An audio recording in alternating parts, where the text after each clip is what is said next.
There were new deportations over the weekend to Venezuela, a country where thousands have fled, fearing political and physical retribution. Right now, a federal judge in California is considering postponing the president's plans to let temporary protected status for nearly 350,000 Venezuelans expire. The plaintiffs in that case say if the court does not step in, people who have been living and working legally in the U.S. for more than a year could also be deported. Joining us now is John Amaya. For years, he was ICE Deputy Chief of Staff during the Obama administration. And John, it's great seeing you. I thank you.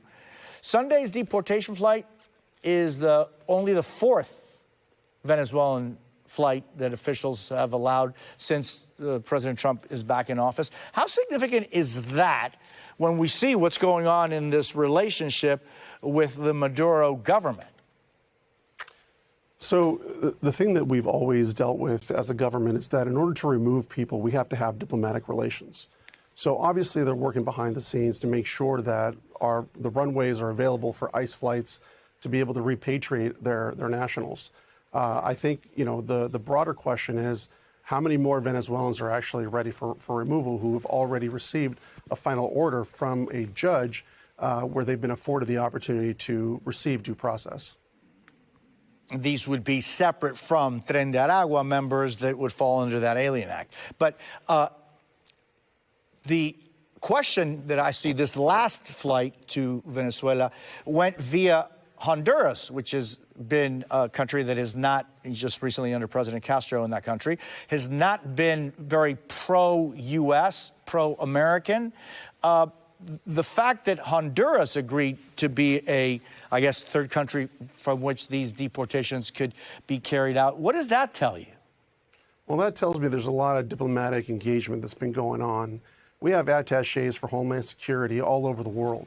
And that tells me a lot that the attachés in Central America, the attachés in Mexico, have been extremely busy trying to smooth things over to ensure that we get the acquiescence, if you will, from these governments, Honduras specifically, to receive these individuals, because we're not in a position, we cannot repatriate people to a third country without the express consent of said third country. So, John, I want to play for you what Border Czar Tom Homan said over the weekend about deportations under the Alien Enemies Act. Take a listen to this. We're going to keep targeting the worst of the worst, which we've been doing since day one, and deporting from the United States to the various laws on the books. We're not making this up. John, what are they not making up?